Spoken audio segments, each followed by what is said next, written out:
folks, this is Enrico Nardini for Play Unplugged, www.playunplugged.com, and I'm here at LEGO KidsFest Pittsburgh 2012. I'm down here at the David Lawrence Convention Center, and you can see all things LEGO going on. Some familiar events like Creation Nation, the race ramps, LEGO Master Builder area. Also some new things like Monster Fighters. There's a new art gallery, Friends, Ninjago. Tons and tons of new stuff here, all devoted to the hobby of LEGO. So let's go back, take a look, and see what's going on back here. Greetings, folks. We're over at Creation Nation at LEGO KidsFest 2012 in Pittsburgh, Pennsylvania, and this is the Creation Nation station. Hey, I didn't even mean to do that on purpose. And this is this area is really neat. You see tons of people around.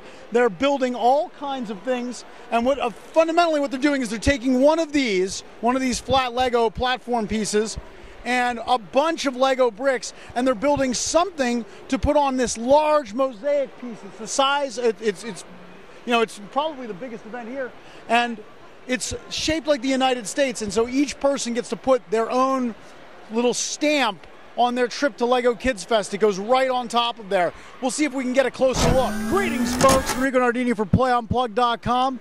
I'm here. I'm joined by Jason, and we are on LEGO Holy Ground right now. Oh, absolutely. I think this is probably the biggest space in here.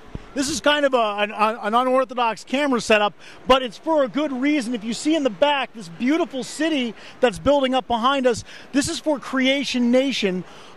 It's one of the coolest events, I feel, here because the group participation aspect. Can you talk a little bit about it, Jason? Well, a little bit about what happens here is around what you're seeing in the camera shot are stations where children can come in, they can build, well, I say children, but adults have been building too. Absolutely. But they can come and they take a base plate, and they're all the same size base plate, and then they can build whatever they want on top of it. Some of them combine base plates, some of them go high, some of them go wide, some of them go both. And then they come to us, and there's a map of the United States. And what they do is they pick out what state they would like their building to be in. Now, we're in Pittsburgh, Pennsylvania, so most of them have said Pittsburgh, Pennsylvania. So as you can see behind us, Pittsburgh has taken up the majority of the northeastern quadrant of the country. But what happens is you get a race for skyscrapers, you get a race for the most unique design, rainbows, pyramids, all sorts of great things. And then, you know, they give us direction where to put it. We head out, we put it down in the map like a big jigsaw puzzle, and then at the end, they're going to bring in a boom truck, and you'll be able to look down upon the nation and find your building. It'll be high def. You'll be able to zoom in, find your specific contribution, and we'll have a whole country. That's so exciting. It's got to be such a blast to be a kid or an adult, to build your piece and then, go online, find that your exact spot on there. Oh, and the artwork is just amazing in here. The buildings that individuals are making, I mean, everyone from, 2-year-olds on up to 40, 50-year-olds are creating some of the most magnificent pieces that really just fit into the skyline. You can see them behind us. What it takes to get a building to stand when it's that tall is some real engineering. And I think that kind of hits on something about LEGO. It's kind of timeless. It's one of those great hobbies, and it's one of the reasons that we like covering it, that a very young child can play with it. And they even have special sets like Duplo just for that. And also, adults can really get down and dirty and get like real technical. Oh, absolutely. Who doesn't enjoy going back to the Lego aisle when they're out shopping and looking and saying, oh, I wish I had that Lego set when I was a kid, or I wish I had this Lego set when I was a kid. It's absolutely timeless and international. So, of all, I'm sure you've seen a ton of different structures. Of all the structures, has there been any that have really stuck out in your mind? You're like, whoa, that was impressive. There have been a couple structures where individuals were able to get parts of the structure to freestand within other parts of the structure. So I'll take you over there in a moment. We can see an example of one, but there's one where we have a giant windmill suspended inside a building. That's so cool. All right, well, let's go over and take a look at that. All right, now this is kind of what I'm talking about. If you look at this windmill X pattern, it's actually free floating inside the building. So the building has to be strong enough to hold it up. This part has to be built separately, and then it has to be captured within the top of the building. I couldn't have thought of that, so I think that's pretty amazing. Yeah, this is fantastic. My goodness. Just the degree of creativity that's going on, it's pretty astonishing.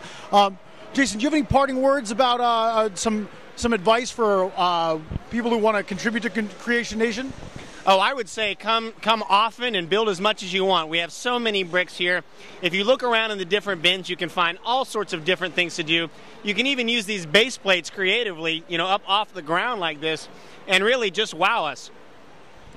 All right, folks, it's Enrico Nardini with Jason at LEGO KidsFest for Play Unplugged, www.playunplugged.com. Thanks for watching. See you later. Greetings, folks. I'm over in the LEGO KidsFest Challenge Zone area. I'm here with Tara Lynn, and she's going to tell us what this is all about. Oh my gosh, I'm hearing a countdown right now. Absolutely. Over here in the Challenge Zone, basically what we do is we bring about 50 people in every 3 minutes, and we give them a different challenge. They never know what it's going to be. Sometimes we build as a table, sometimes as a team. They get 3 minutes to build a challenge. At the end, all of our kid builders get a prize, and because everyone is a winner here at the LEGO Challenge Zone. Thanks, Carolyn. Carolyn, can you give us some examples? What are some of the previous challenges? Like, what's the challenge that just went on? Just right now, we did ask everyone to build their favorite robot. We've done some really cool table builds. We had everyone represent their Steeler pride. They all built us. They built us Heinz Field, built us some really cool stuff. I'm sure that was very popular here. That was very popular. We've done zoos, playgrounds, astronauts, things you find on the moon, favorite food, favorite animals. It's always a challenge, and we've gotten some really great stuff here in Pittsburgh. That's awesome. Now, Carolyn, if you had to think of the challenge that you like the absolute best, which one would it be? I know that's tough. It's hard to nail somebody down to something like that. But what would be your favorite challenge that you've done so far, or the one that gave you the best stuff? Best results, honestly, has been doing playgrounds. It really reminds me of my childhood. I've seen seesaws. We've done merry-go-rounds, everything. Everyone really pulls together, and we get really the best stuff in playgrounds. It's really great to see what kids love to have in their backyards. That's awesome. Carolyn, thank you so much for spending some time with us. Absolutely. Thank you.